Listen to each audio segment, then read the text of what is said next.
ये सब लोग वेजिटेरियन है या नॉन वेजिटेरियन है, बताइए। दोनों ही हो सकते हैं। फिर नॉन वेजिटेरियन कैसे हो सकते हैं? तो पशु प्रेमी है। हाँ। ये कैसे हो सकते हैं? जब बकरा कटता है, मुर्गा कटता है, मछली कटती है, गाय कटती है, तब मैं इनकी आवाज नहीं सुनता हूँ।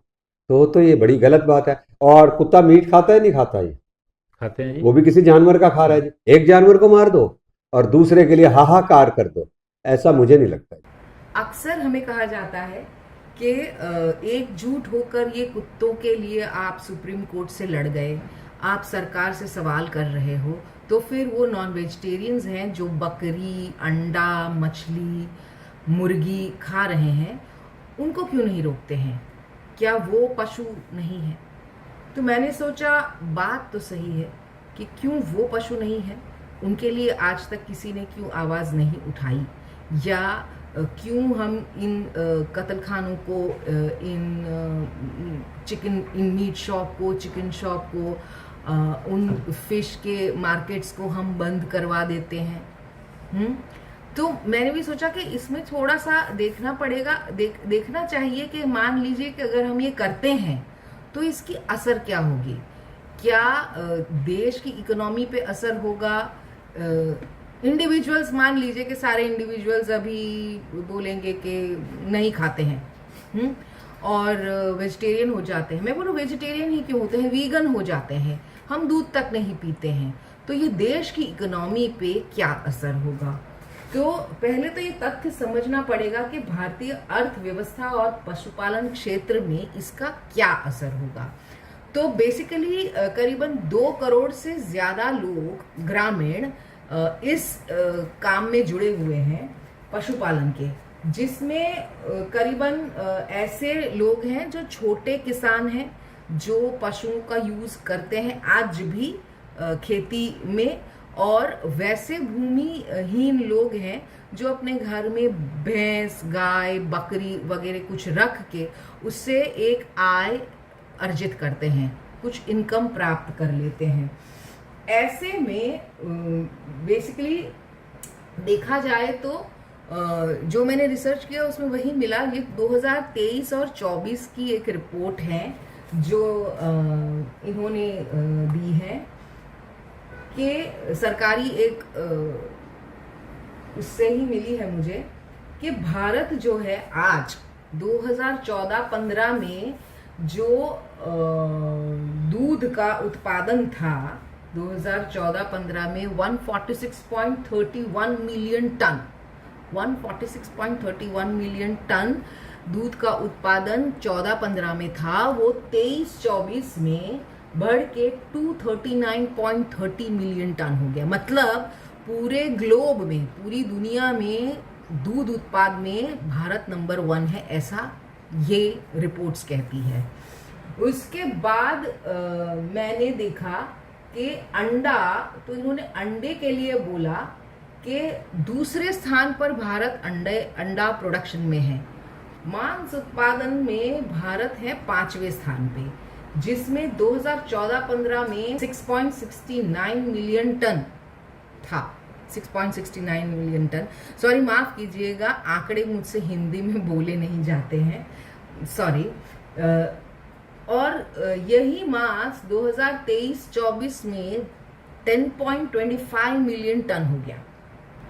अभी रोजगार और आजीविका की अगर बात करते हैं ना, तो 70% ग्रामीण परिवार प्रत्यक्ष या अप्रत्यक्ष रूप से इसमें जुड़ा हुआ है, और लगभग ये क्षेत्र 8 करोड़ लोगों को रोजगार प्रदान करता है।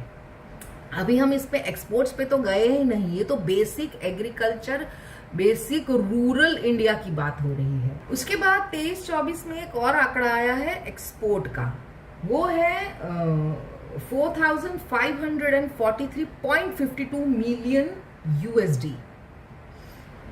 अभी उसमें सबसे ज्यादा जो दिखाया जा रहा है वो है buffalo meet, that is beef, ठीक है, और उसका सबसे बड़ा घटक है, ये सबसे ज्यादा एक्सपोर्ट में है, मीट एक्सपोर्ट में, विच इज कंसिडर्ड 82% उसकी हिस्सेदारी है पूरे एक्सपोर्ट में। 82% बफेलो मीट हम एक्सपोर्ट करते हैं, ठीक है। जो आंकड़े हैं मान लीजिए कि अगर हम कंज्यूम नहीं करते हैं तो आप पूरा इसको एक्सपोर्ट करोगे, ठीक है, लेकिन कंज्यूम तो करना पड़ेगा। मान लीजिए ये कंज्यूम भी नहीं करते हैं तो हम एक्सपोर्ट भी नहीं करते हैं। भाई हम तो पशु प्रेमी देश हैं, हम जीव दया में मानते हैं, हम नहीं करेंगे। तो आप सोच लीजिए, तो ये टोटल जो अभी मैंने आपको आंकड़े डेटा बताए वो देश की इकोनॉमी में, जीडीपी में करीबन 5.5% से ज्यादा है, 5.5% से ज्यादा है। अभी हम इंडिविजुअल डेयरी पे तो आए नहीं हैं, वो भी आएंगे।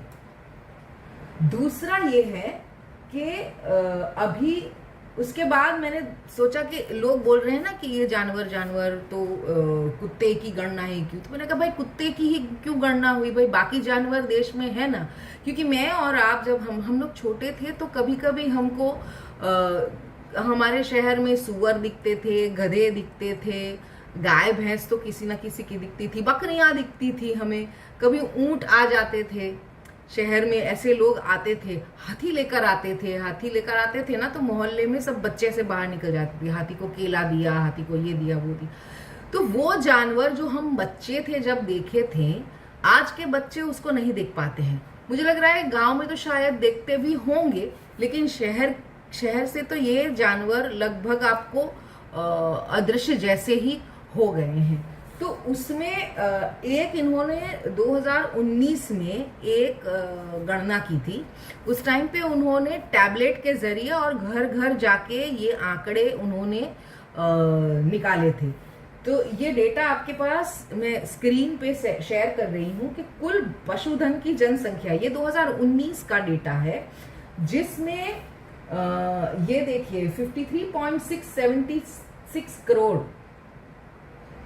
टोटल था, जिसमें ग्रामीण में 51.411 करोड़ मतलब 95.78% है, शहर में 2.265 करोड़ है। उन्होंने गिनाया था गाय, भैंस, याक, मिथुन, गधे, घोड़े, म्यूल, उसके बाद कुत्ता था, उसके बाद तो ऐसा कुल मिला के उन्होंने कुछ 16 जानवरों में से उन्होंने कैलकुलेट किया। तो गाय की ये देखिए, गाय है 19,346 करोड़, विदेशी क्रॉस ब्रीड गाय है 5.136 करोड़, देशी गाय है 14.211 करोड़, देशी मादा गाय है 10% में उसमें वृद्धि हुई है। अब आप देखेंगे ये जो डेटा है जो भैंस का, आप ये डेटा देखिए। अब इस डेटा में आपको एक चीज गौर करनी है, वो ये है कि आप गाय, भैंस, बकरी, सूअर, उसमें तो हमें वृद्धि दिख रही है, ठीक है, लेकिन मिथुन और याक में भी हमें वृद्धि दिख रही है। लेकिन आप गौर करेंगे घोड़े और टट्टू, खच्चर और गधा, दे आर डिक्लाइनिंग। खच्चर है, घोड़े 3.4 लाख, मतलब उसमें 45.2% की कमी है। खच्चर और गधा, खच्चर है 57.1% की कमी, गधा है 61.2% की कमी, ठीक है। आप देखिए पोल्ट्री राइज है, आवारा पशु।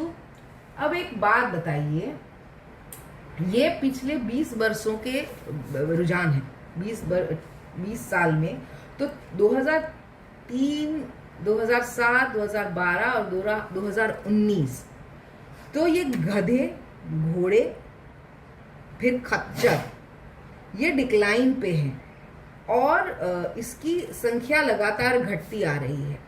तो मेरा यही कहने का है मतलब ये है कि चूंकि ये घोड़े, गधे और खच्चर जो है हमारे डे इन डे, हमने उसको पाला नहीं। हमने कभी, गधा किसने पाला? जो मजदूरी करता था पहले, उसको पाला, उसने पाला, वो उसको ईंट ढोने में, या धोबी का कुत्ता कहते थे तो धोबी यूज करते थे। तो धीरे धीरे जैसे ऑटोमेशन आया, मतलब लोग फिर गाड़ी, छोटा हाथी खरीदने लगे, ट्रैक्टर, टेम्पो, ये सब आने से ये जानवरों का यूज कम हो गया। लेकिन यूज कम हो गया, लेकिन ऐसे डिक्लाइन कैसे हो सकता है? क्या घोड़ों की नसबंदी की थी? आपने क्या खच्चरों की नसबंदी की थी? आपने क्या गधों की नसबंदी की थी कि ये इतने कम हो गए? कम होने के पीछे के कारण अगर हम निकालेंगे ना, ये कुत्ता प्रेमी जिसको आप अभी कुत्ता प्रेमी कह रहे हो, ये एनिमल लवर्स अगर बाल की खाल निकालेंगे ना तो इनको जवाब देना भारी पड़ जाएगा। आप हमें आज बोल रहे हो, लेकिन एक बात बताइए ना मुझे कि ये कहाँ जा रहे हैं, ये खत्म कहाँ हो गए? डोंकीज के ऊपर क्या राजनीति हुई है वो हम आपको अगले एपिसोड में बताएंगे। तब तक के लिए मेरा सवाल यही है विजय गोयल जैसे नेताओं से कि आप जो तंज मारते हैं कि कुत्ते के लिए लड़ रहे हैं ना, तो मांस मटन खाना छोड़ दीजिए। भैया अगर हम छोड़ दिए ना तो तुम्हारी ये देश की इकोनॉमी गड़बड़ा जाएगी। हाँ, और रही बात, अगर बात निकलेगी तो दूर तक जाएगी। हर एक जानवर का हिसाब तुमको देना पड़ेगा। सवाल करेंगे, जवाब देने की औकात है क्या?